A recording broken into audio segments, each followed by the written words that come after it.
Right, I believe we are live. We are live. Can I ask before I get jumping into this, if the audio is any good? Because I'm doing a little bit of a different mic thing, so I'll make sure that that is right before we get started.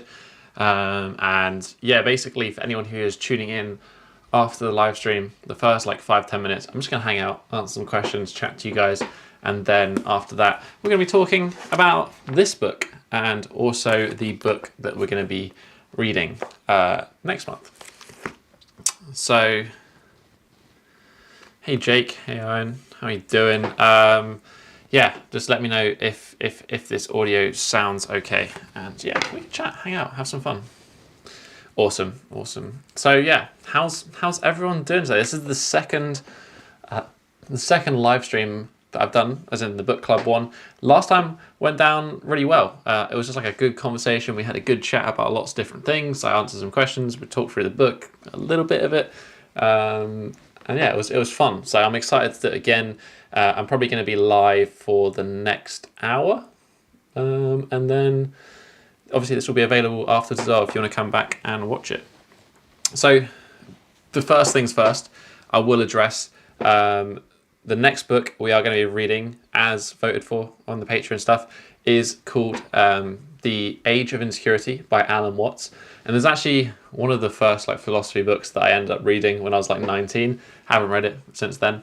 And it is a cracker of a book. So if you want to grab that one, I would highly recommend it. Or in the description of this video, you should be able to put in your email for, there's like a form that you can fill out, and then I'm going to be giving away 3 copies of books I'm going to send out this weekend for those of you who want to join in with the book club.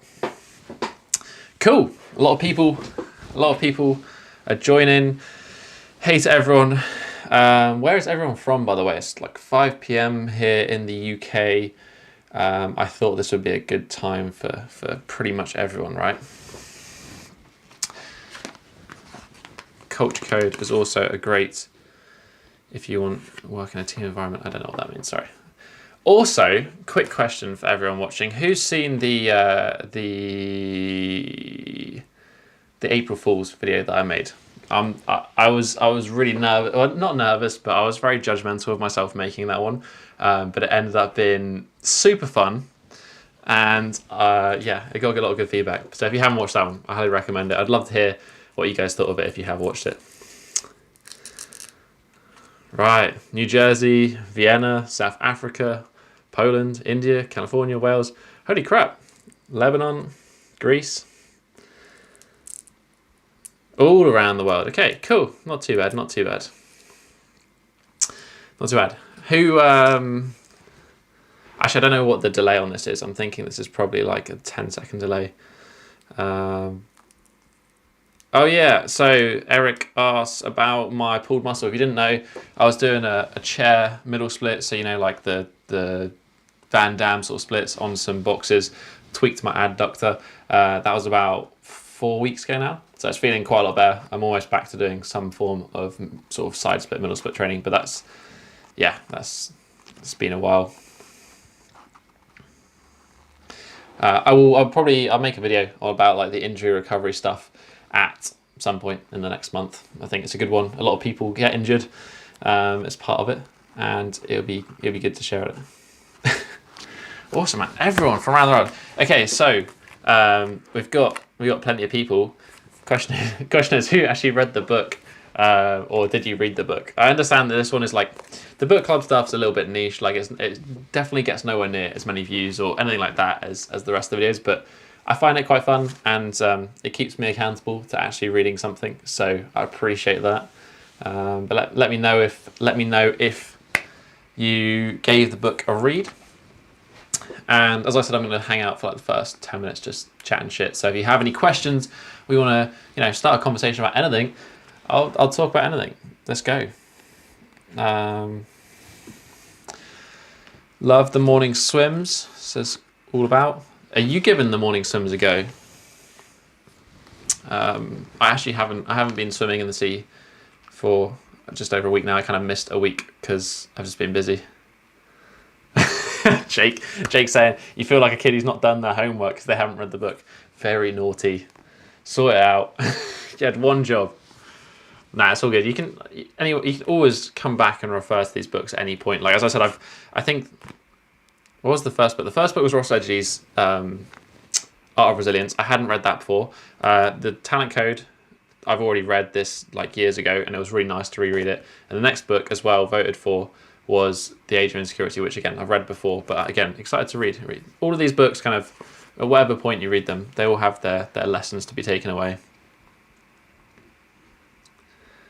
2 hours of listening. Like, do you know what? I might have to get on the audiobooks. The audiobooks seem like a great option just for like getting through a lot of stuff, because sometimes it's just hard to find the time just to sit down and read. Kind of part of the point in which I wanted to do this, but sometimes it's hard to find that sort of that time to set that aside, especially especially if you've got kids and a family. Like I have no excuse. I live by myself, but sometimes Scrubs is just on in the background. And it's too appealing. Do I know any other languages? The answer is a strong no. I'm very bad with languages. I'm not very good with English at the best of times. So, writing this is. I'm dyslexic. So I'm not very good at learning other languages. But there'd be an interesting challenge to try. Some people just they can just figure it out and get it. But actually, probably learning languages, this book is quite relevant there. You can train handstands with audiobooks? Of course you can. Yeah, you can listen to audiobooks while you train. I actually used to listen to a lot of like podcasts and audiobooks while I trained. I wasn't a massive fan of like listening to music while I trained.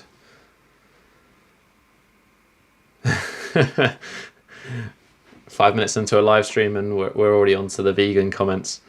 In terms of, so the question what you said about don't get me started on vegan plant-based diets. I don't know what the videos I've talked about in the past. I think it was just like a general thing. Obviously, I eat meat. I eat a relatively large amount of meat, and I have my reasons for that. And then I think it was more like an accumulation of just like that constant kind of comments about vegan related stuff. So I stopped sharing the food side of things for a while. But I decided that I've just got to share what I'm doing honestly. So I just went back to making videos again on it. Like, I have no problem. If people want to be vegan, that's fine. That means equally I have the choice not to be vegan. It's a free, sort of free world. Can you make a video on how to fix flexibility and mobility on imbalance on each side? I've already got a video on that. So just go on the channel, search imbalances or side, and it will probably come up on there. Where's the fancy coffee at? It's 5 p.m, man.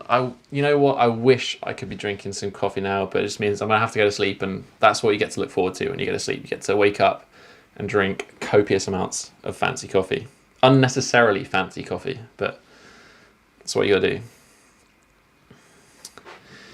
If I increase the frequency of my handstand training, I start having wrist pain. What should you do? It's a good question. I would say that you could try increasing the frequency, but doing a lot less per session. So you could have like maybe 3 big days or longer days and then add in some shorter sort of 5, 10, 15-minute sessions and then start building things up. That's probably what I would do. Opinions on cancel culture. Oh, I'll be honest. I think people can make mistakes, and cancel culture doesn't allow people to rectify those mistakes or learn from them. Actually, which again, kind of this book is about. It's all about failing, learning, assessing, and if you just cancel somebody, don't give them a chance to learn. Everyone makes mistakes, man. There's no forgiveness anymore. It's kind of shocking. Go-to podcasters. You know what, Patrick? I actually don't listen to many podcasts anymore, partly because I don't have many good ones that I like to listen to. I like the Range of Strength, Lucas's podcast, and he often has like Emmett and Jeff on there. It's a really good flexibility podcast, but I'm pretty open. If anyone has any podcast suggestions, put them in the chat, and I'm going to take some notes, and I would love to actually get into some more podcasts, because I haven't been in that space for a while.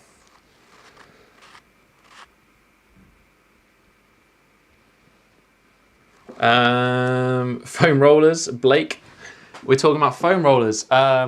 So my opinion on foam rollers is that it is awkward dry humping on the floor, and I just don't do it. In fact, I want to make a whole video on foam rollers, but I need to spend some time going through the literature on it to kind of help put together a reasonable argument.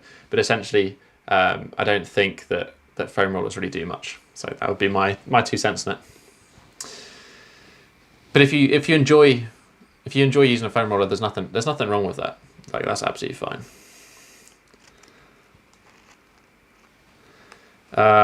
Jake, that is a good question. Full or straddle for one arm? I think both is useful. Like, at the end of the day, it's all about time. But I get why he says it. Actually, it's a good question though, but probably something that's worth spending some time in an actual one discussing anyway. What videos, exercises would be good for adductor weakness? I keep on straining them 30 week. I would also consider, so the adductors have a relationship with hip extensions and the hamstrings. So I would definitely train hamstrings in different ranges. So things like natural hamstring curls, just lying hamstring curls. And I'd also consider it in terms of the longitudinal system. So the adductors work with the opposite side lower back. So lots of single leg drills can really help strengthen adductors because it helps work on that stability component as well.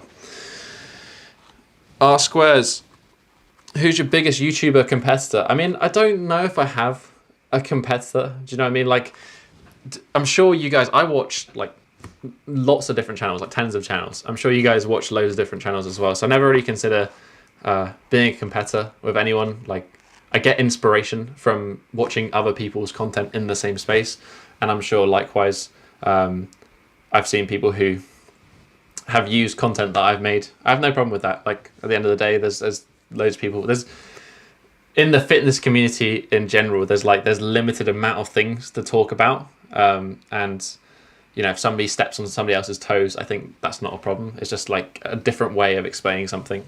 And some people want to hear certain messages from some people and certain ones from another.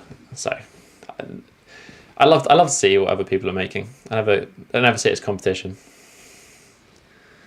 Wow, there's a lot of questions.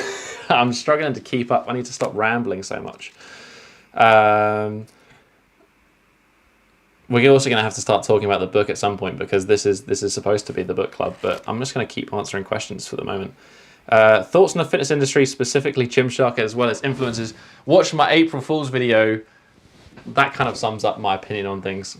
I think that was the second last video that's uploaded on this channel. I really enjoyed making that one, man. That was a lot of fun. Is it possible to increase ankle dorsiflexion without any equipment? Of course, yeah, it is. Actually, this weekend there is going to be a video on ankle flexibility, so stay tuned for that on this Sunday. Should I first drop body fat and then learn to handstand, or train them as I lose weight? Train them as you lose weight, man. Absolutely, there's no reason why being overweight and doing handstands is going to be an issue. Just obviously take care of your wrists. That's going to be the main thing to watch out for. Hassan asked, do you watch Jujimufu? And the question is not. The answer is no. Sometimes I find him like he's too high energy. I can't deal with that sometimes. But if you're in the mood for it, then yes. I think I like Juji. Like he's stuff he makes is great. But he's definitely like a certain type of content. If I'm watching YouTube stuff, I'm kind of like, I want to learn things sometimes.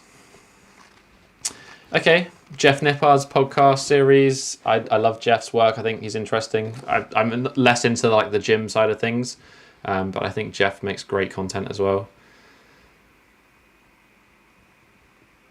Do I do cardio? No. Sort of. I go for a walk every day for about 40 minutes-ish. That's my cardio. And then I sometimes do like some density style training. So actually last Sunday's video, which was about adding density or doing training in short time, which is basically like combining a lot of work into a short period. That would be my version of cardio. But I think this summer I'm going to start doing some sprints. There's going to be some cardio, and I'm actually going to share like some sprint techniques and some workouts as well, which I think will be fun. Like I said, I think sprinting is fantastic, like one of the best sort of functional forms of leg training. I guess functional, but I'm excited to like kind of delve into that one. I haven't studied too much into it.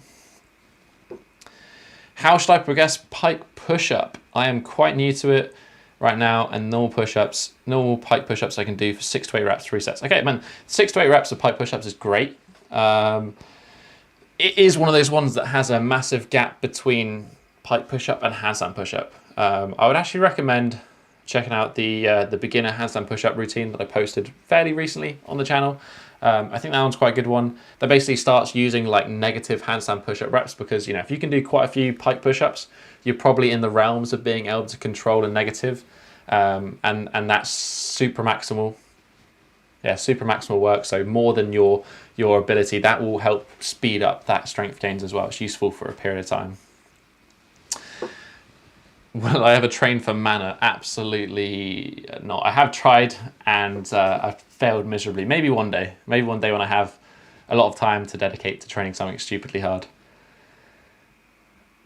Have you ever seen somebody do a one-hand handstand push-up? No, but if you follow somebody called Sondre Berger, I met him, trained with him in Norway.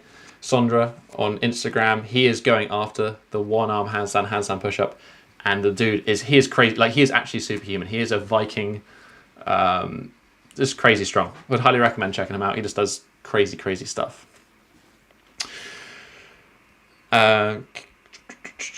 Right. Okay.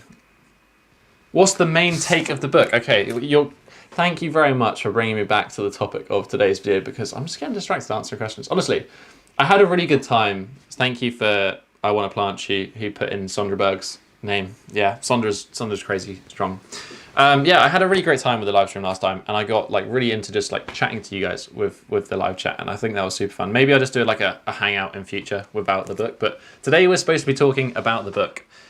So The Talent Code is one of my favorite books, and it does relate a lot to training, because it's essentially all about learning skills. But what it's about mostly is the fact that you're not limited by genetics, and that's the usual thing that, especially when we get into training and we look at somebody, we're like, oh, that guy's got crazy genetics, that's why he's so good.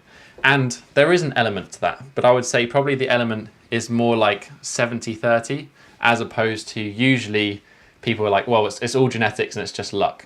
Well, the Talent Code goes through countless examples about how skill is built on basically having a good quality practice, having good education, and having some motivation. That's essentially what it's all about.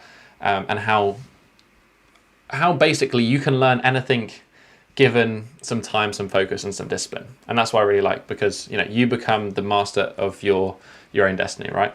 And there's a lot of things in here that relate to skills such as handstand, general training, and all that sort of stuff. So we're going to chat about that a little bit today. I've made some notes, so I want to chat to you about. But what did you think of the book? If you have read the book, what did you think of it? I'm going to answer some questions while I'm waiting for people to type. But yeah, let me know what you thought about the book.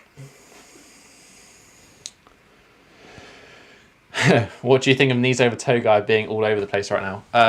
Yeah, Ben is using and abusing the YouTube algorithm. He's just popping up everywhere.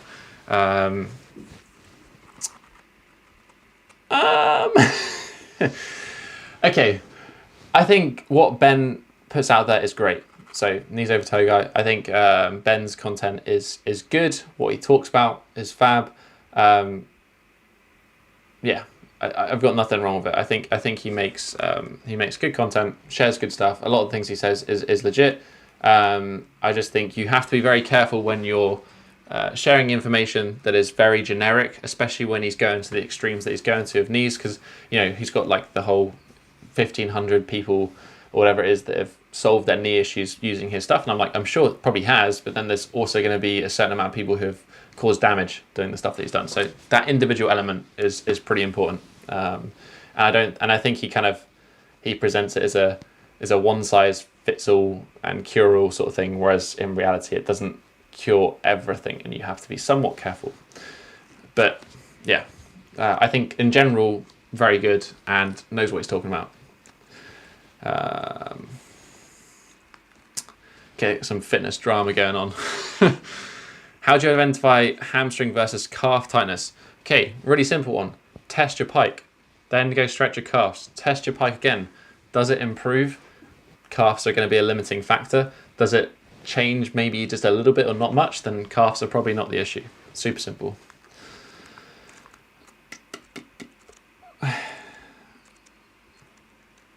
What are the skills that you want to achieve sooner or later, but surely? Planche is the big one for this year. Planche and 90-degree push-up. They're the ones that I'm working on most aggressively at the moment. And then like the handstand stuff has kind of taken a back seat, which is nice. It's fun to get back to some proper strength training. Maybe the one arm chin up as well, but I'm not sure that's worth the injury risk.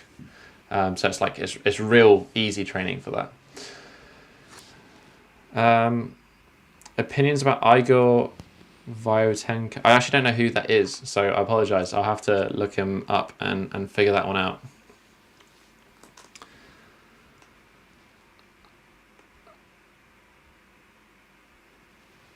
Awesome, Leon. I'm so happy to help. You've been working on stuff for 2 years. That's fantastic. And potentially some new t-shirt designs, maybe. Who knows? What muscles do you tense when doing a handstand? Traps. The traps become the glutes of the upper body. So if you have strong traps, then everything becomes a lot easier. So do lots of tuck, basically.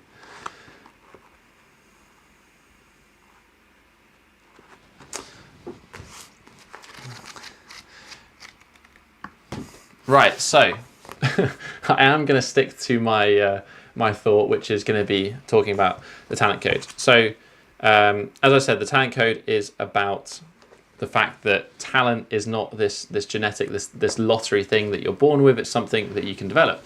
And I'm sure all of us have experienced this to some extent when we've undertaken any sort of physical endeavor. You start off and you suck a little bit at doing the things that you do, and then gradually over time you get better at doing them. You develop a talent.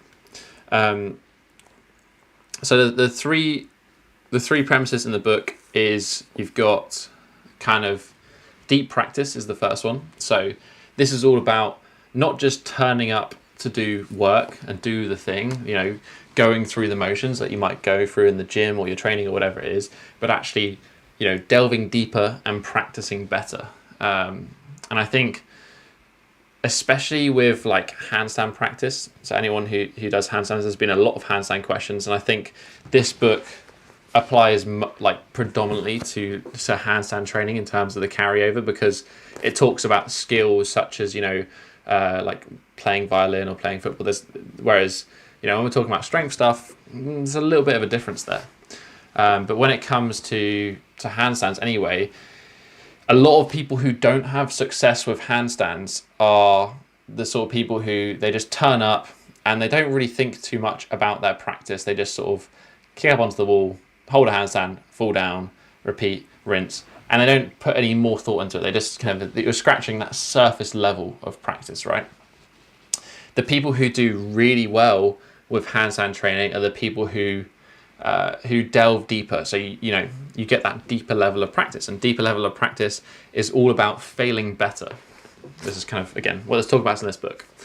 So by failing better is like, okay, so if I kick up on handstand and I do a balance and I fall, I'm like, okay, why did I actually fall? I'm not just going to go up and repeat the same thing over and over again just because that doesn't make any sense. I didn't learn anything from my failure. Why did I fall?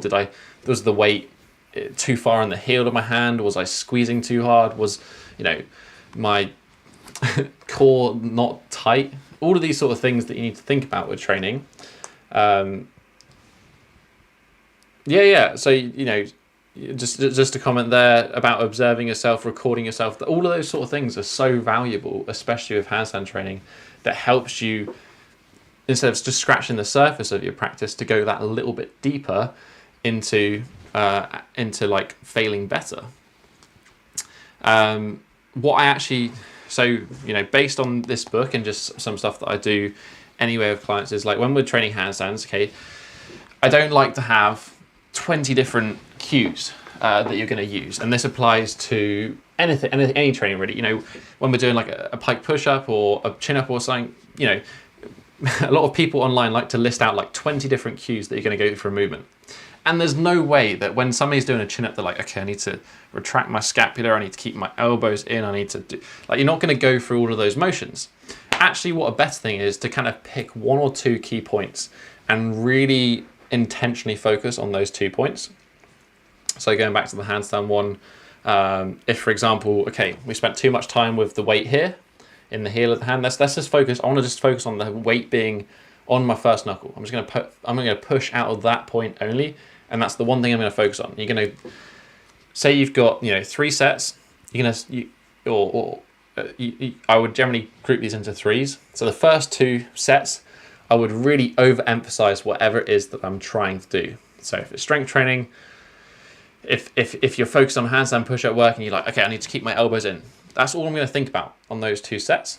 And then probably after those 2 sets, the third one, as I said, grouping into 3s, that's when you just do. So hopefully you try to use those first couple of sets to really set into your mind the intention. And then the third set is more about doing and feeling and letting that intention become just part of your normal movement. But that's kind of that aspect of deeper practice. That's how, definitely when I've coached people and I've seen the progress that people will make, it's definitely the people who to take that and run with that get much better results.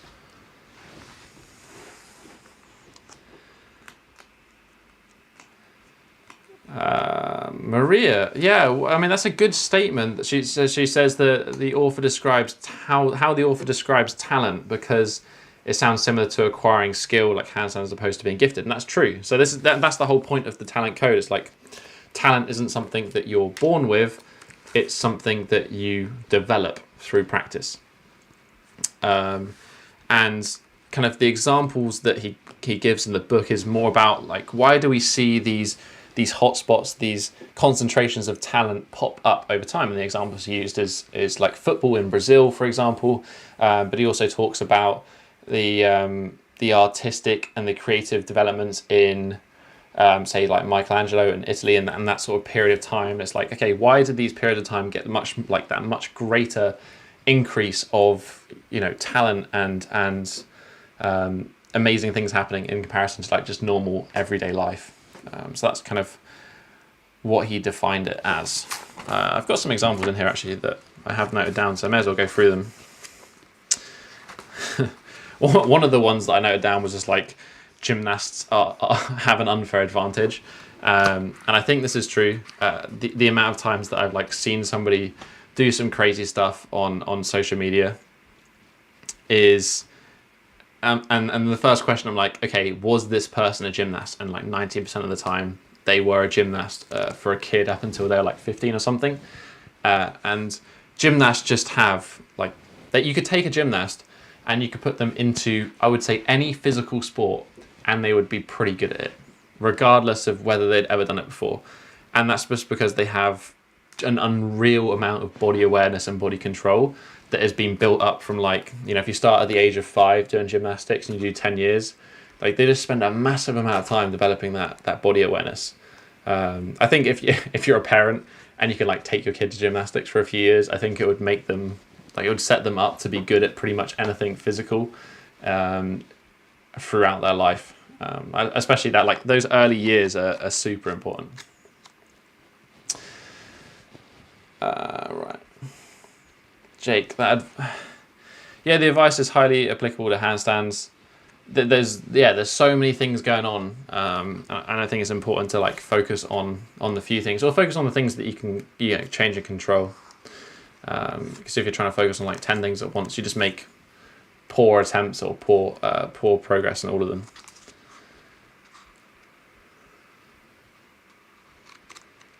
How to fix one leg shorter and dominant over the other. Do you know actually most people have a leg length discrepancy, as in like one leg longer or shorter than the other? It's just kind of like life to some extent. We're human beings. Like, if you're right-handed, you're going to be better at throwing with your right hand versus your left hand, that sort of thing. Obviously, you can work to be perfectly symmetrical, but it's not necessarily required. I think it's definitely overemphasized actually. You can look at pretty much like any elite level sport athlete. Nobody's going to be perfectly symmetrical. They're just very adapted to whatever it is that they do. That symmetry doesn't necessarily matter too much. I'm trying to think.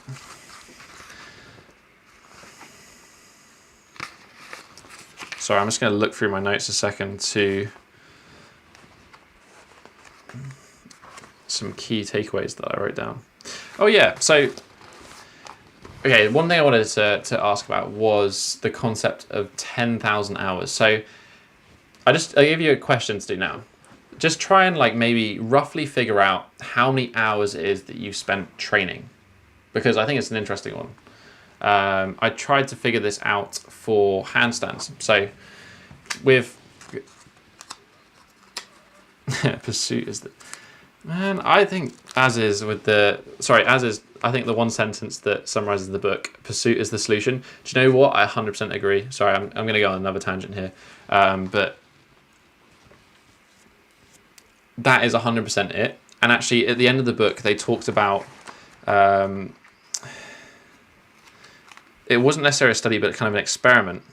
And basically, they had two sets of kids. They gave them some problems, and with one set of kids, they gave the praise of "well done, you're smart." So it was like the reward was the outcome, whereas the other group of kids, they gave the reward as "well done, you worked really hard at this." So the reward was the process, the pursuit, right? So outcome versus process. And they then gave these kids another test, and they said to the kids, you can either give the easier test to go, or you can give the harder test to go.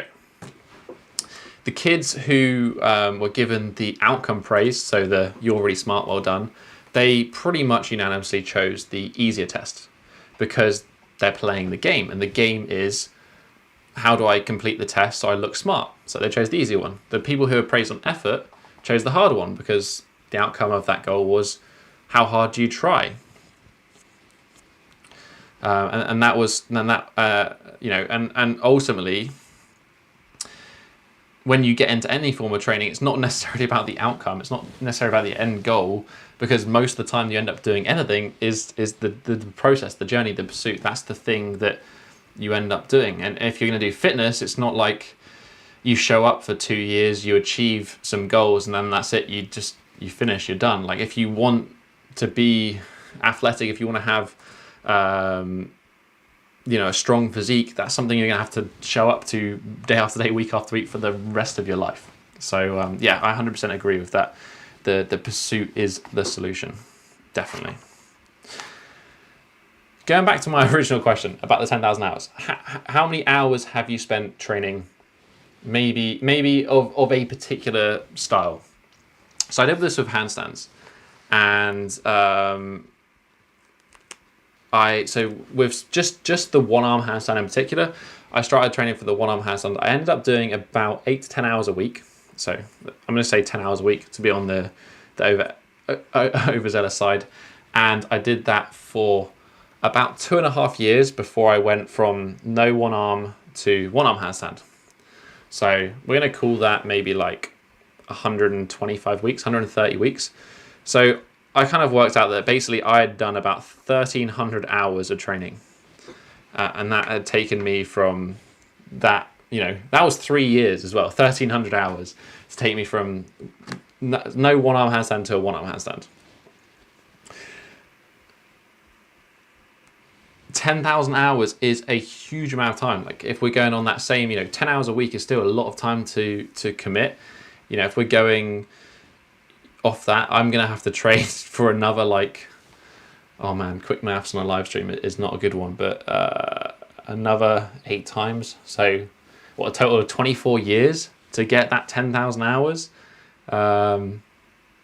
That's mental. 24, basically anyone who you see at the highest level has definitely put that 10,000 hours in. Strength training 5 hours a week over 3 years. 750 hours. It's not much time at all. I think as well, strength training's a little bit different. Yeah, Cy Monster's a great example. Also, Cy Monster is an ex-gymnast as well, so he doesn't count. He's cheating. But yeah, 18 years into training, it shows the dude is stupidly strong. And I think that's probably, unless people are taking gear, you don't see many people at that really, really high level who haven't put in thousands of hours of time. John, at some point, I think you have to learn how to learn. A lot of crappy golfers have put 10,000 hours and still suck. Yeah, I mean, that's what this book talks about. Like the primary principle is about not just like putting in the time, but also the quality of time. And that's the deep practice thing. He actually talks a lot about in the book, you know, if you're not able to get into that state of deep practice, then it's worth just like, that's it, call it a day there. Like there's no point doing that. And I've definitely found that with handstands. Like sometimes if handstands isn't going well, I'm like, cool, there's no point showing up today and training. I'm just gonna go do some bicep curls instead, because it's just a waste of time. Andrew, it's obviously much more than just 10,000 hours. It's the quality of training. Yeah, absolutely. Absolutely. Could you maybe say, you know, if you have a real high quality of training, can you take that 10,000 hours down to maybe 5,000 hours to become a master? I think probably. That'd be an interesting one anyway. Do you think it's necessary to read self-help books like this one, page to page, since their meaning can be summarized in paragraph 2? Do you know what? I skim read this one because I've read it before. But that's one of my biggest bugbears with self-help books is like, let's say they have a message, and I reckon your average self-help book's probably going to be like 200-300 sort of pages maybe. Like they could have probably said their message in about 20 pages, and then they just repeat the same thing over again or give like crazy long-winded examples to try and reiterate their point. I'm like, no, I'd rather just read a 50-page book that nice and succinctly gave me the example. But yeah, that's just books in general. I think you could skim read and still get a lot out of it. Certainly like reading the beginning of chapters, reading the end of chapters, and then skim reading the in-between to try and like take out the important pieces is what I tend to do.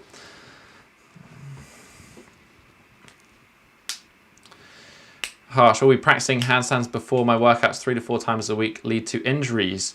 Should I reschedule handstands on different days? No, absolutely. Best time to add in your handstand practice is almost as a warm-up. It should be the first thing because it's that high neurological, that skill-based learning. You don't want to do it when you're fatigued. You want to do it to begin with. And it's not massively muscularly challenging. It might be initially just as you get used to it. So you might see a little bit of a drop-off in performance in your strength session afterwards. But over, you know, a period of time, that's going to be pretty null and void as you get better at handstands. Just start off with a few little ones and build up from there. Ah, cool. And just so I put it on the stream. So 10,000 hours apparently was created by Malcolm Gladwell. I didn't know that either. I thought I just knew it was a thing. I didn't ever think to question who had thought up on it. I just thought like, yeah, it seems like a reasonable amount of time to spend to get good at doing stuff.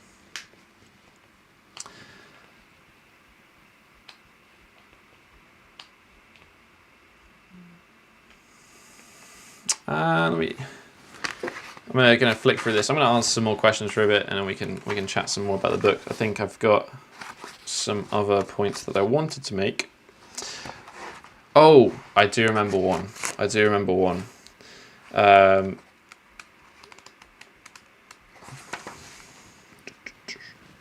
Cool.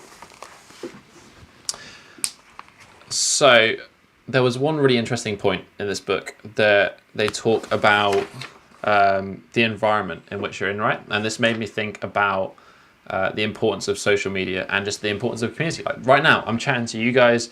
You know, I don't think I would have ever achieved the one-arm handstand if I hadn't have shared about it on social media, because that kept me massively accountable and massively motivated throughout that journey. I would have definitely given up a lot sooner on that point. And I think this is kind of reiterated in the book. In what chapter was it? Sorry, I do apologize.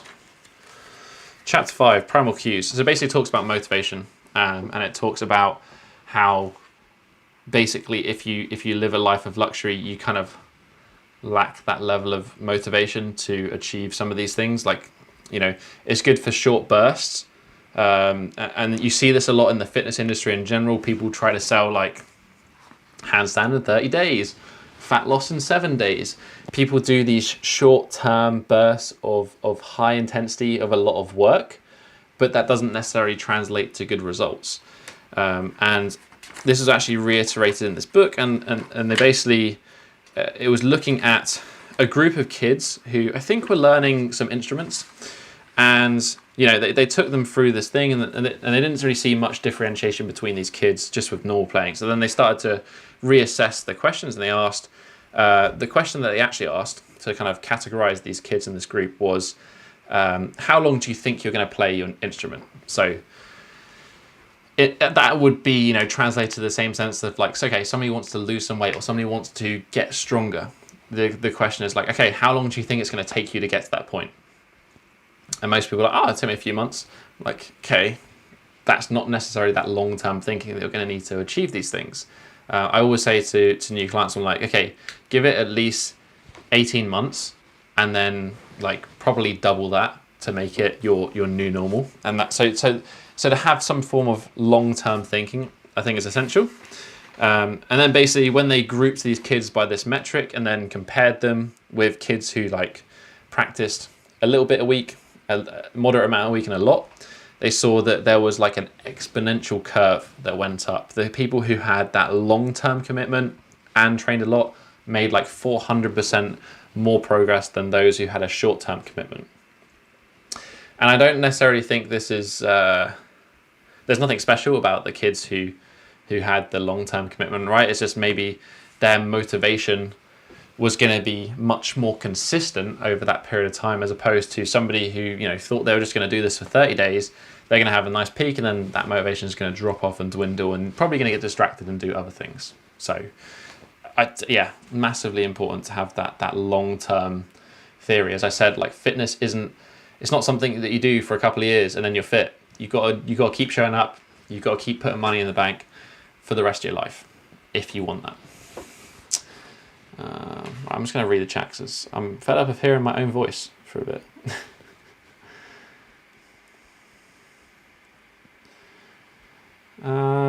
Okay, let's go back to some questions. Do you think having loose hamstrings and hip flexors stop lower back pain? Do you know what the absolute number one correlated thing for stopping lower back pain is? It is being strong. There was a meta-analysis, study comprising of lots of other studies, the number one thing that was associated with reduced lower back pain was people who lifted weights and were strong. So can't go wrong with getting strong, basically, more so than flexibility. But flexibility is an expression of strength through range. So that's a whole nother conversation. But yeah, can't go wrong with getting strong. Do we need to be naturally flexible to learn gymnastics or martial arts? No, you don't need to be naturally anything. You can develop talent. You can develop all of these things. Your body is very, very capable, given the right inputs. And also, as we just talked about, time. You can. I know it sounds really cliche, like you can achieve anything, but actually, you can manipulate your body massively to do the things that you want to do. Would you think that free handstand push-up training requires the same outcome of concentration such as handstand practice? Yes. Actually, you bring me on to a really good point and something that I wanted to mention. So they talked about, again, the importance of this community aspects and the thought of impossible feats. And the one that they actually gave was about the 4-minute mile. I'm not going to be able to find this in this book. Oh yeah, Bannister. That was his name, wasn't it? Roger Bannister. So the first person to run a mile in under 4 minutes. And up until that point, everyone thought it was impossible. Roger Bannister ran it in under 4 minutes. And then like the year later, I think probably like 15 other runners had run to that point. Now, nothing had changed about the setup, right? Everything was the same. It was just that belief. Now, I don't necessarily think that this works on a community basis, because if you're scrolling through social media, you're going to see plenty of people who are super, super strong. So the belief that something is possible in that context doesn't necessarily help. But I definitely see with handstands or just training in general, that there's a really hard thing to get around, which is skills are impossible until you do them for this first time. And then you're like, oh, I can do this now. It's possible. And then people will suddenly do like 5 or 6 reps of whatever it is that they had previously not been able to do. I had this literally the other day with a client, Rose. She was okay, right? Rose is super strong. She's a climber. She was doing weighted pull-ups. Her 1 rep max was 25 kilos, but she had been trying to do a ring muscle up for like 3 years, couldn't do it. And again, this is like one of those things that was, it was impossible until she was able to realize it. So we just like worked on a couple of cues, and then she did her first one. It's like, oh, holy crap, I can do this now. And then literally that session, she did like 5 or 6 others. She'd never done one before, but once you like make that switch of just being able to do, it's amazing. It happens a lot with handstands. So like the handstand push-up, for example, once you get one, it becomes a lot easier to get the rest. But ring muscle-ups, all of those sort of skill things, there's that element of perceived limitation, perceived impossibility. Sorry, I'm rambling. I'm way behind the chat. I'm gonna go quick fire now. As is, greasing the groove of handstands, yep, works fantastically well. Skill should be done at a low intensity, away from fatigue, so you can do more of it. So I used to actually do handstands for a bit. I did 3 30-minute sessions a day when I was learning one arm for a short period of time. Saw some great progress. Really enjoyed doing that. So yeah, greasing the groove works well. You just have to make sure you warm up enough so the wrists are all good. How am I supposed to be working out when you're posting streams? You can stick a stream on and listen as you're training. I'm glad you're enjoying the fundamentals program though, dude. Where did I buy this handstand poster? This one. Chill less, handstands more. I don't know if you can see it on there, but it's actually by a friend called, her name is Laura Jane LJ. She's the inversion addict on, that's definitely not going to be straight, on Instagram, and she sent me it. She's based in Canada. I don't know if she still sells them, but that's the one place that I know you can get them from. How do you not fall into the habit of blaming COVID for a lack of motivation and keep working out and pursuing other parts of life? It's a really good question, man. And I mean, I'll be honest with you. YouTube for me was a massive motivator with COVID. And again, I think like that community is important. I think probably with COVID, that was like, just, this is my perception anyway. I'm sure it's different for many other people. But when sort of lockdowns first happened, it was that isolation that was the hardest bit. That lack of community. And for me, I've always found like there's a massive community online. Whatever it is that I've done, I've always been involved in the community. So the fact that I know that I, like, this is my job at the end of the day, that's kind of what motivates me to train. So I would encourage you to, if you're struggling with COVID as a lack of motivation, like find yourself somebody else to be accountable to if you can't be accountable to yourself. And I also think secondly that there's this element of a temporary situation with COVID. And I've spoken to sort of numerous people about this, and they're like, oh yeah, when things open back up, I'll do X, Y, and Z. And I'm like, nah, because that's always that, like, when the stars align, I will do the thing. But actually, sometimes waiting for that perfect moment to happen never happens. You just kind of need to start doing, even if it's not optimal. Chill less, handstand more. Yes. Sorry, I'm trying to catch up with all the questions that have been posted, but you guys are just asking so many questions. This is great. Is doing yoga and mobility work too much? Absolutely not. You can do that all. It's all pretty chilled. Are you going to reshare the live so we can get back to it? Yes, Clara, the live will be available on the YouTube channel. Like whenever I end this, it'll be saved anyway to YouTube, so I'm sure you'll be able to get it. It should just be on the channel like any other normal video.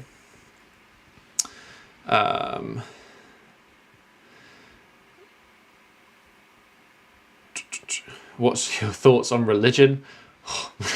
It's a bit of a deep question for a live stream, right? I think I'm gonna come back to that one. I'm personally not religious, got nothing against it. My best friends are very Christian. Whatever floats your boat with that one. But that one we could talk about for a long time. I feel like that's the sort of thing that I don't just want to talk to a camera and read the chat about. Like that's something I don't want to sit and have a conversation about with somebody, you know.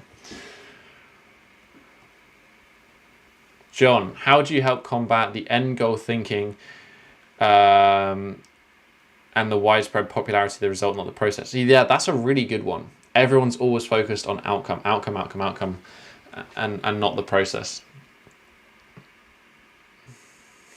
I don't know. I think I mean, the outcome is never as satisfying as you imagine it to be.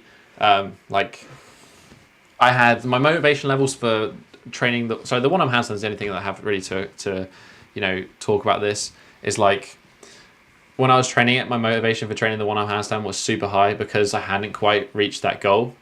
Like that chasing is the thing that's motivating. And then when I achieved it, I was like, I can't really bother the trainers anymore because I've already achieved the thing. I don't know. It's a hard one to solve because ultimately, like, you need to have some level of competence at whatever it is that you're doing so that doing the thing is fun. But you always need to have something to be aiming towards because that is the grind is kind of the enjoyable thing. So I don't know. Yeah, you need to get to that certain level though. That certain level first so that you can have fun. Because the beginning stages of anything, like if you learn to play the guitar, for example, the first bit it always just sucks because you can't do anything. But once you can do a little bit, once you can play like a part of a song, then it becomes addictive because you can start doing and not just grinding. So sometimes you need to just play, but you need to have a certain level of ability just to play. So much easier if you just play. Watch YouTube and Twitch. It's hard. Sorry, I'm getting through these the questions. So I want to like everyone who's chatting. I want to give my time to answer your questions and chat with you. So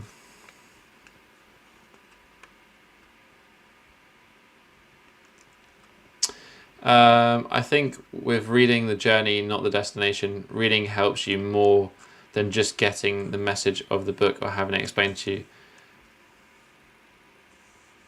As when you read, you make your own connections. Yeah, of course. Yeah, I think this was to do with like the skim reading comment.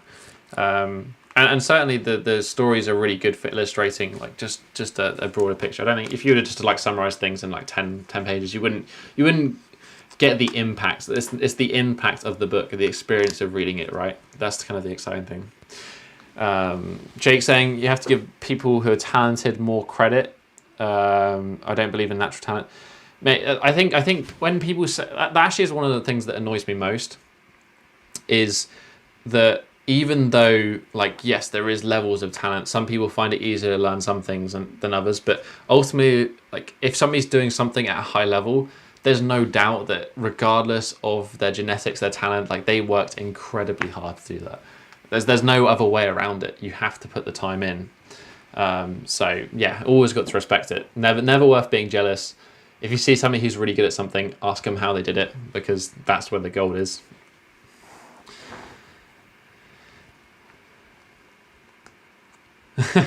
I like this. John says when people ask how long to reach such a goal, a good answer is why are you going to quit then? I think it's true. Like I don't.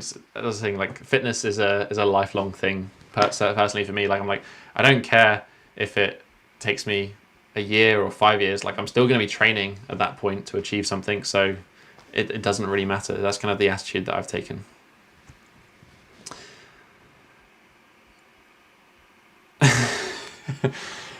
I'm getting bold. Any recommendations to have healthy hair like mine? I think that one, unfortunately, is a bit of a genetic one. I don't think there's not too much you can do about that. Although I'm sure there is something you do, but I don't have the answers. I'm sorry. I've got way too much hair at the moment. It's actually annoying. When do I do most of my reading? Where do you get the book recommendations? So the book recommendations are kind of I've got a sort of family friend called Ed Cunningham, who has a podcast called A Need to Read. His podcast is great. The guy is really funny, Ed, and also it's been really interesting to see how reading has changed his life. So would highly recommend checking him out. But I got some recommendations from him. Just generally people who I hang out with, I listen to what they're reading because, I'm always interested because ideas shape who you are as a person. So it's always interesting to meet somebody and literally meet anyone and ask them what books have they read in the last 3 months, the last year. You get some really interesting answers. And I will generally, give anything a go once. So that's kind of how I come across books. And then in terms of reading, I try to read every morning with my coffee for at least 15-20 minutes, because otherwise it's not going to happen, unfortunately. If I try to read in the evenings, I just end up reading in loops of the same line. It just doesn't go into my head. Owen, congratulations, man. I'm really happy that the videos have somehow been able to help, but don't take it away from the fact that you're doing the hard work, man. That's the important thing. So I'm really happy it's working for you, though. What happened to my doggo? So my doggo, unfortunately, is my parents' dogs, which is why he hasn't been on the channel in a while, because I moved out 2 years ago. So sadly, no doggo, which is very sad. But I do want to get a dog because dogs are just literally the best things. But yeah, he'll probably make some guest appearance. What's your opinion on video games? Do you think they're a waste of time? I actually bought an Xbox One 3 weeks ago, and I've been playing COD, and I'm just reliving my teenage years, and it's great. So I have nothing against video games. If you spend your entire time playing video games, then it's probably not the best thing. But ultimately, if that's how you want to live your life, if you're happy, I think you can play video games and still be healthy. There's nothing wrong with video games per se.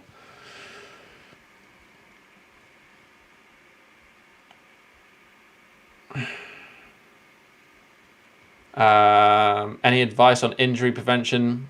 Don't be an idiot. Generally how a lot of injuries come about. And then the second one is be strong, and be strong for a full range of motion. So that doesn't mean just lifting weights. It doesn't mean just stretching. It's kind of like a combination of the two in terms of getting strong, also having some good mobility. That will, in terms of the literature, the science behind it, that kind of is what is supported. But strength is the main one. How's my plants journey going? This is a good question because it kind of sucks. I'm actually going to start, right, so you heard it here first. So if I say it on the stream, it means I have to do it. I'm going to be doing a Road to Planche series. So I did the Road to One-Arm Handstand series. And I think I did 12 episodes over about 2 years to achieve the one-arm handstand. And I think that was kind of in terms of anyone else who wants to achieve one-arm handstand, maybe that's a good thing for people to watch. And I kind of want to do the same thing with planche, because I did a Road to Planche, one of the first ever series I did on the channel 5 years ago, and I did it for 6 weeks, and I was I didn't get planche in 6 weeks, I suck. Obviously now, on reflection, got a bit of a better understanding, so I think that would be an interesting one to do.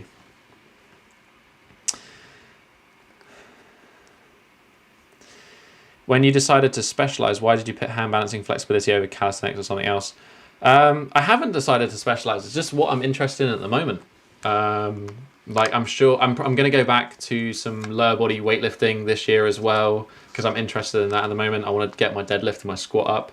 I think I went for a phase of doing climbing. I think if you have a good base level of strength, that's kind of what I mentioned earlier. If you have enough ability to play, then you can start doing cool stuff. So as long as you're somewhat strong, generally, you can go play in lots of different sports and activities and have a good time. So I think, if again, considering fitness on a lifelong perspective, I don't know if I'll be doing handstands for the rest of my life. Probably, maybe. But I'll be doing some form of sport, I'll give anything a go once. That's what I always say. What advice do you have for consistency in working with an injury/condition? So working out with an injury, you need to not focus so much on the injury, because people can kind of get lost in that focus. You need to set yourself another goal, because that grind, that working towards something is a key for motivation.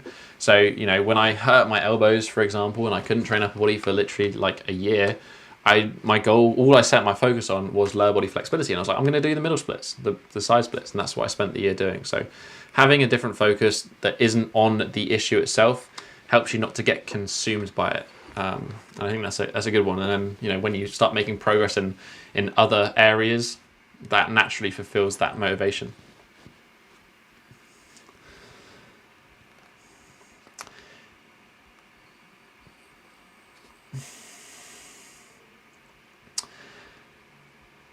Any tips for keeping that motivation in a good state for staying fit when it comes to working a 9-to-5 job?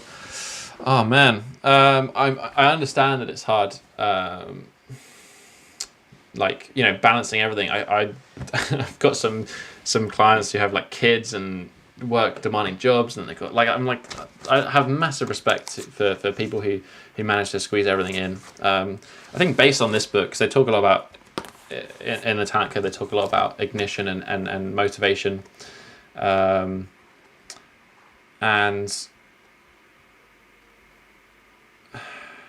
I've completely forgot what I was going to say.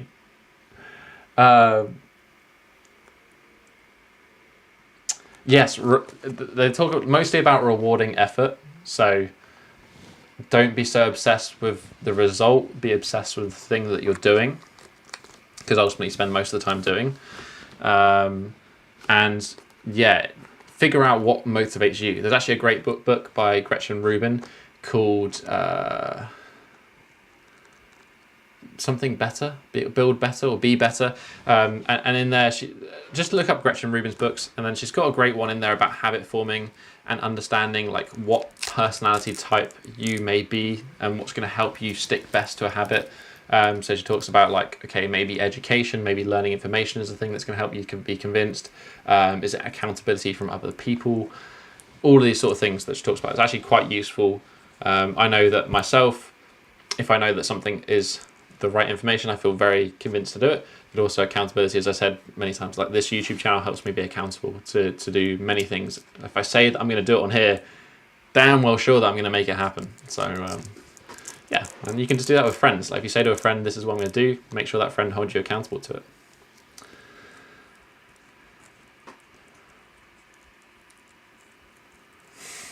Right, I'm going to go, I don't know how far behind I am on this chat. I'm so sorry. I don't know how people like read, like Twitch streamers and stuff read chats that go really, really quickly. crazy levels of attention.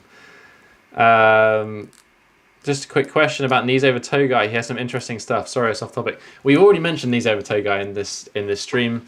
As I said, he's been bounced around in the YouTube algorithm. I think Ben's great. I just think, you know, be careful. Apply what he says on an individual level. Don't just take it as biblical stuff. What did you feel most accomplished about during your calisthenics and YouTube journey? I think probably, as I said, the one-arm handstand, just because it's probably the hardest mental and physical thing that I've had to do, because it was 2.5 years of failing basically. Because with the one-arm handstands, like with a lot of things in calisthenics, it's either you can or you can't.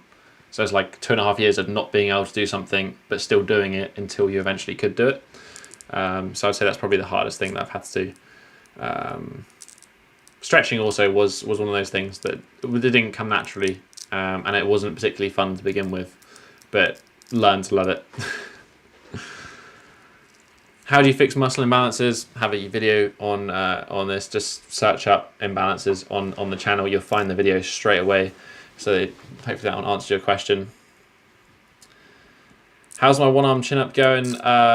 Slowly. As I said earlier in the stream, I mentioned like I think the one-arm chin-up is one of those drills in calisthenics that has a massive trade-off between risk and reward. So I'd rather like take 2 or 3 years to achieve it than try to get it in the next 6 months and hurt myself again. Do you think reading fiction has any benefits? Sure. I mean, it's just I personally prefer to read non-fiction stuff. But then I mean, like, would you class philosophy, that sort of stuff, as fiction? Is it kind of? I don't know. Books like 1984. What other books are there? Which has like Oscar Wilde's book. Is it Dorian Gray? I can't remember. Again, I read that one years ago. Like, they're all fiction with some form of meaning. A lot of fiction has meaning, so it's something that I'd rather read something more non-fiction related. But I think that's more about, I have a more analytical mind than creative, I think. Best 3 book recommendations. That's a great question. King, Magician, Warrior, Lover. This book, that is this is the warrior in this book. Is why I call the Bodyweight Warrior. I love that book. I'm gonna have to get back to you on the other 2. Actually, if you guys watching have your 3 book recommendations, then I think we should let C know. I would actually love to hear what other people's recommendations are, because my opinion isn't everything. John saying, let's see some sick montages. John, do you guys know that I used to make Call of Duty videos on YouTube? That was literally like what I did when I was 15, 16. I used to edit Call of Duty videos. If you search up like Obeabla, and that's ABLA, then you'll find a lot of videos that I used to make, which was a different time. Is training twice a week enough to build muscle? Absolutely, twice a week is good, especially if you're natural. A lot of the stuff out there that's perpetrated is people who are on gear. So twice a week works great for building muscle. I think it's a nice one. As you get more advanced, you're going to need to train more regularly, because the stimulus isn't as novel for like protein synthesis and stuff. But for the first like 4 or 5 years, twice a week is good. Road to Planche is back. I'm glad that's got some good feedback. Agree with playing guitar. Been playing for 50 years. It's just second nature now. Yeah, I mean, I haven't played guitar since I was a kid, and I started playing again recently, and it's like, you can still kind of jam and play some things and string things together. It's a lot easier to learn once you can get your foot in the door.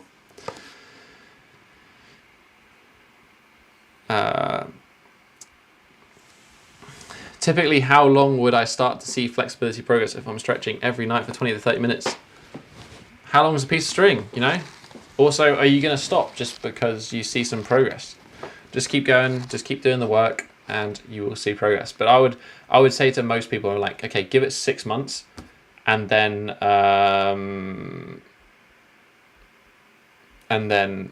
see what happens.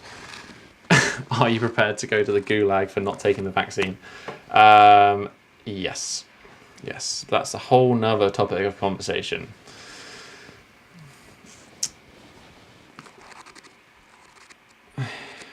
What about Nordic curls? Nordic curls are fantastic. I don't know what this is in regards to, but I'll be back on the Nordic curl hype, because I freaking love Nordic curls. I got really obsessed with them, so I'm psyched to get back to them. Anyone else giving them a go?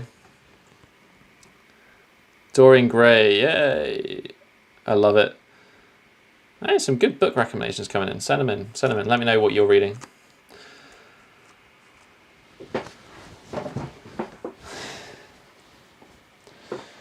Nicholas, I'm the complete antithesis of a now traditional influencer. I mean, thanks, I guess. I definitely, when I made the April Fool's video, and I was like taking the piss out of fitness influencers, I was like, oh man, I've definitely done multiple of these things. So we live and we learn. 10-year goals, man, I don't even know.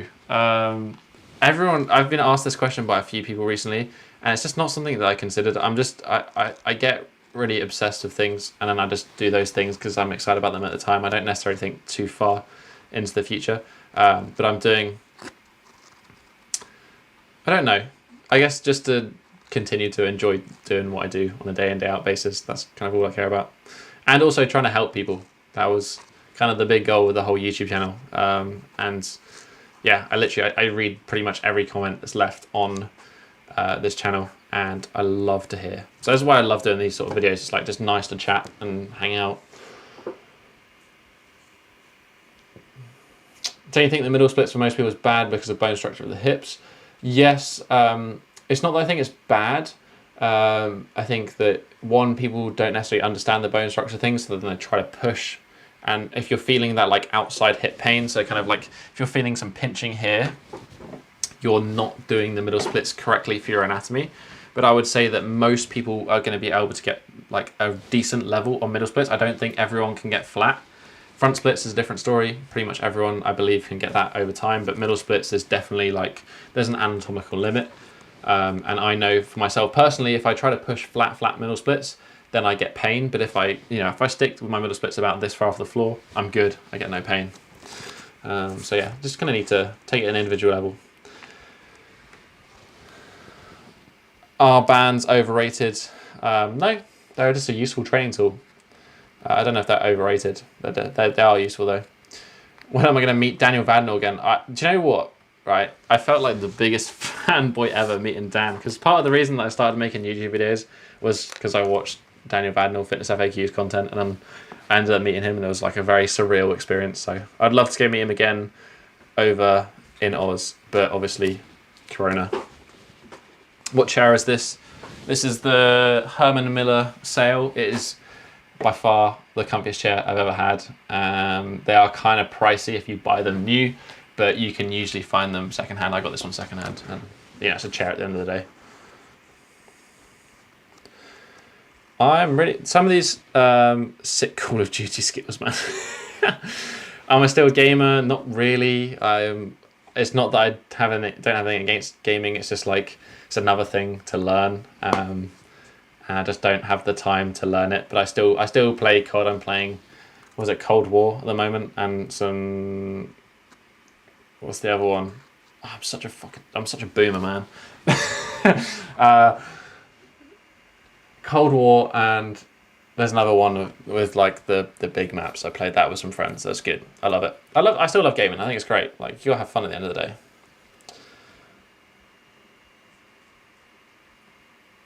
Oops. Lots of Ryan Holiday recommendations. How to Win Friends and Influence People. I'm pretty sure I've got that knocking about somewhere. It was a good book. The one tip from that book that was like, if you're gonna give somebody criticism, give somebody a compliment first. Like that is, as a piece of advice, is just a game changer, in my opinion. Something that people don't even consider, but it makes a big difference. Yeah, Oscar Wilde's Dorian Gray, loved that book again, was a really, really good book. Am I an anti-vaxxer? No, I think vaccines are great. That's, yeah. Just needs to be considered, you know. Let's be logical about these things.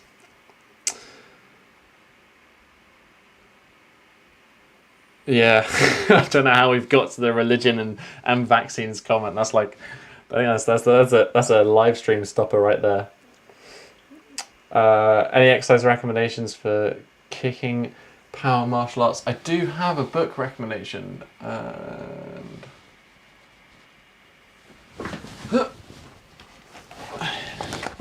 There you are. This book. What's this? Dynamic Strength by Harry Wong. That's a good book for kicking stuff and martial arts things. Kind of an interesting book. And another one, I think, Stretching Scientifically, because Thomas Kurz has like a big martial arts focus. I think his stuff's quite good for people who are interested in kicking. Favorite books? Right, there's a lot of good book recommendations here.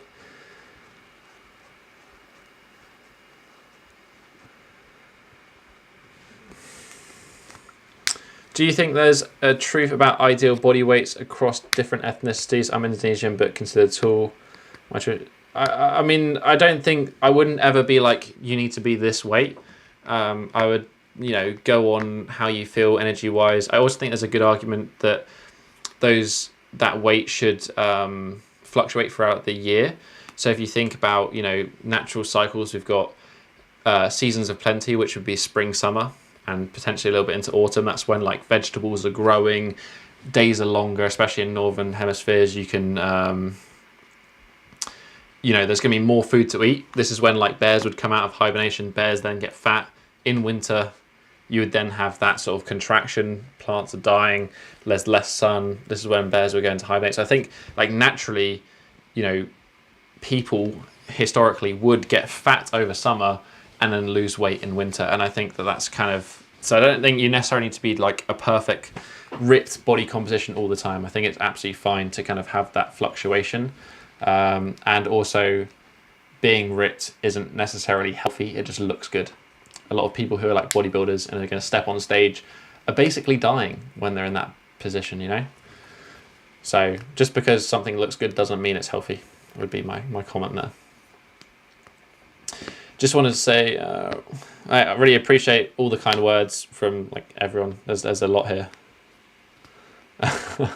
What's your opinion and experience of alcohol, cigarettes, and other drugs? So I'll be very honest. Not a massive fan of alcohol. Not that I have anything against it. I just don't love it. Like I'll drink some wine occasionally, or like if you're outside in summer evening with some friends, like I have a beer because it's more of like a time and place, not necessarily to in regards to the drink itself. Cigarettes, obviously, don't think cigarettes is particularly smart. But again, everyone's got their vices. And other drugs, I think at a fundamental level, I don't think drugs are bad. I wouldn't recommend that people go out and do heroin. I think drugs often, and the same with alcohol, and lots of things really, they fill a void in somebody's life potentially. So it's not necessarily the substance is the issue, it's the situation. But I wouldn't ever judge anyone for drinking, using cigarettes or drugs. I just think like it's a personal circumstance, right, with that sort of thing.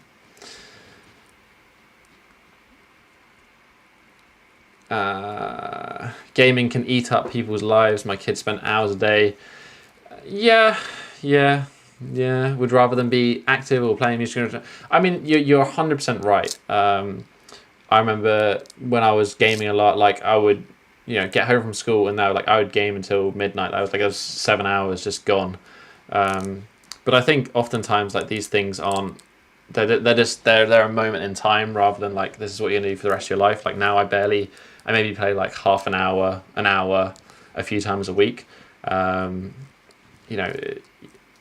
Ultimately you need to, if your parent is going to be the one like you shouldn't be playing video games, it's probably going to have the opposite effect of what you want, right? You're going to go the other way and you go, well, I'm going to play video games more because my parents said I couldn't do it. So I think people need to figure this out for themselves. Like if you provide opportunities to have fun physically, whether that's playing team sports like rugby or football, or I think that's great ways to get kids into exercising as well.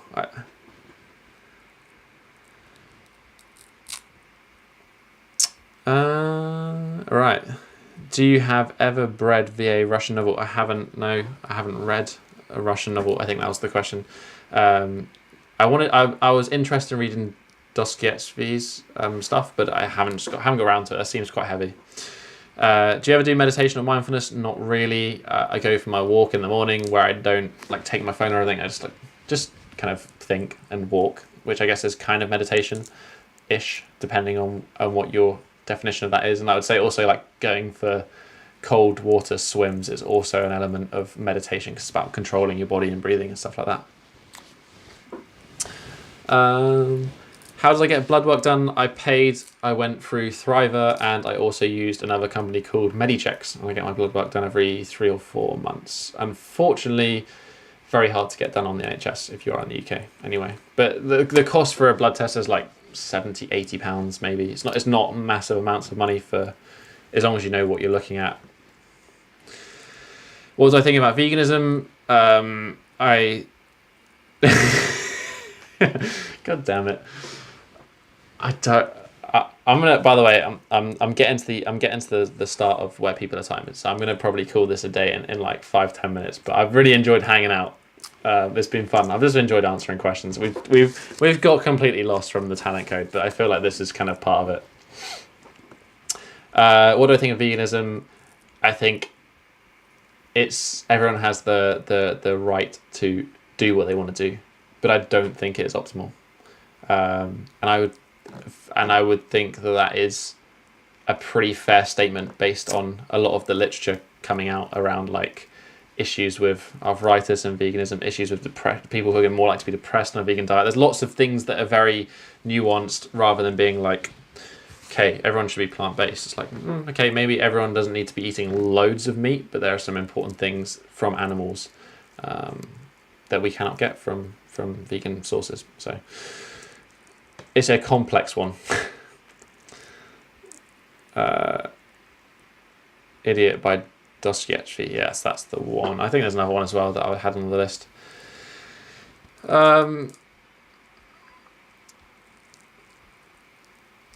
The Human Stain is an outstanding fiction book for men. Okay, I'll give that one a look. Cheers for the recommendation, Dan. I think that's an interesting way of presenting like information. I've also got at the moment when Atlas Shrugged, which is another one. It's like a long fiction book with a kind of a meaning behind it. How long does it take you to get over golfer's elbow? It was like probably about 8 to 10 months.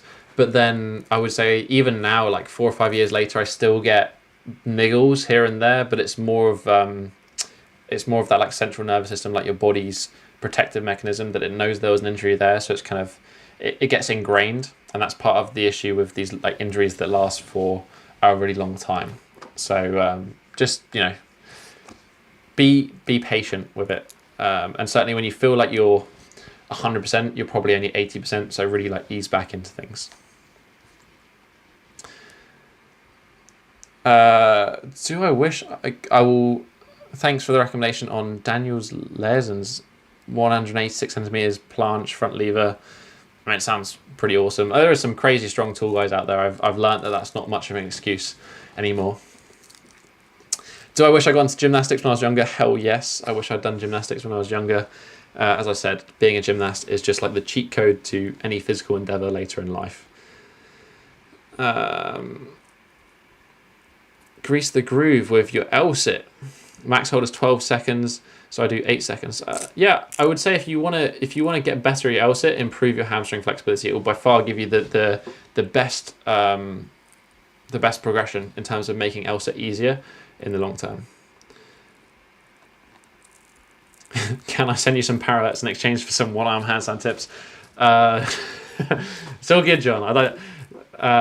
Any tips? Just ask anytime, mate. Anytime. I'll do my best to reply.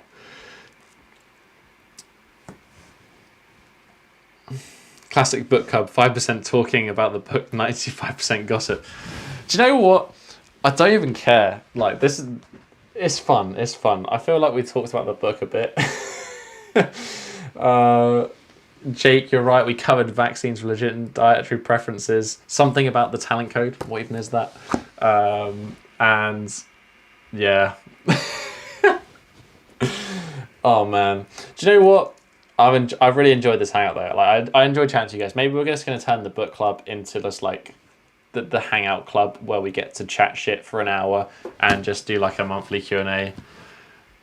Maybe I'll mention that we read a book or we were supposed to read a book. Maybe that's part of it. I'll keep changing that.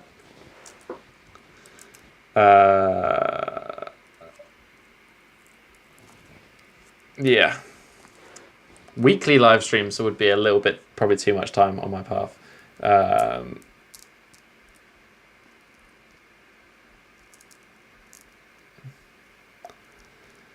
Cool, man. Okay, so I've caught up with everyone in the chat. I really appreciate everyone who, jumped on to hang out and actually, joined in the conversation as well. Really.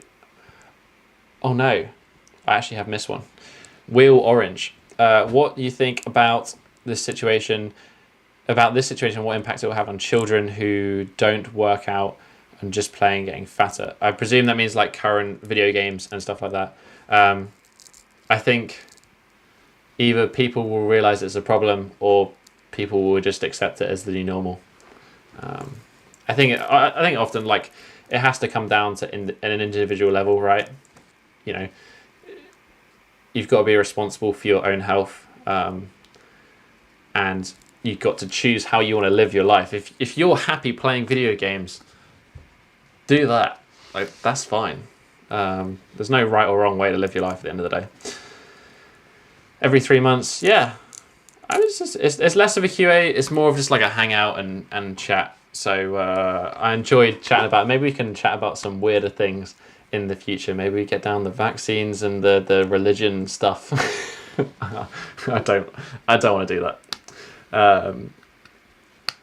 But anyway, right. Thank you everyone for watching. I hope you enjoyed this extremely in-depth discussion of the talent code. No, seriously, if you are still around and you haven't read this book, I would highly recommend it. There's a lot of things that you could take away from this book when it comes to just learning stuff. So, you know, at the end of the day, we're learning stuff by doing strength training. It will help you get better at that, and then whatever else you end up taking on in the future. Other than that, I'm going to call it there for the day. Appreciate you guys hanging out with me, and I hope you have an awesome rest of your day, wherever you are in the world, whether that's the rest of the day or just the evening. And as always, I'll catch you in the next one. Have a strong week, guys, and